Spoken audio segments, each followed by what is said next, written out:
these monies have remained unpaid, demonstrating the government's insensitivity and wickedness.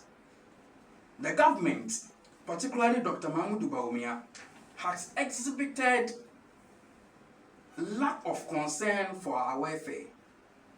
How can we, as citizens, trust a government that violates the rights of vulnerable trainees like us? We are the future leaders of this country. Does this demonstrate that this government cares about the teeming unemployment youth? No.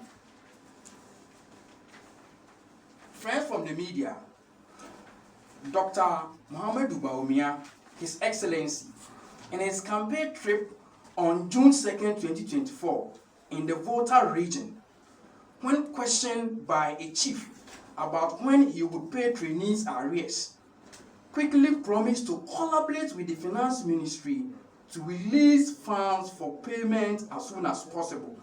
And this is what he said, or the answer he gave to the chief at the time. Even after that, he has mounted several platforms and repeated same promises which have never yielded any results. In fact, we are particularly disappointed in Dr. Mahmoud Bawumia, the Vice President, as we have recognized that his promises, particularly on our concerns, have always been empty rhetoric. Friends from the media, the most painful aspect of this situation is that just last month, October, NAPCO leaders were called and convened by the NAPCO CEO, Dr. Ibrahim Anyas, at the YEA conference hall, and I was part of that meeting. Factually, on that day, he deliberated with us and promised to reactivate the NAPCO portal and settle the arrears in installments within 2 weeks. 3 weeks later, he reactivated the NAPCO portal and directed us to fill out all the necessary documents as proof for payment of arrears.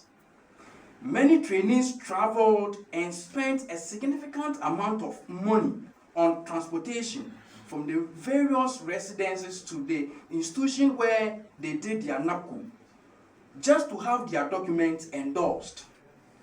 It has been a month since that exercise was completed, and nothing has been paid to our accounts.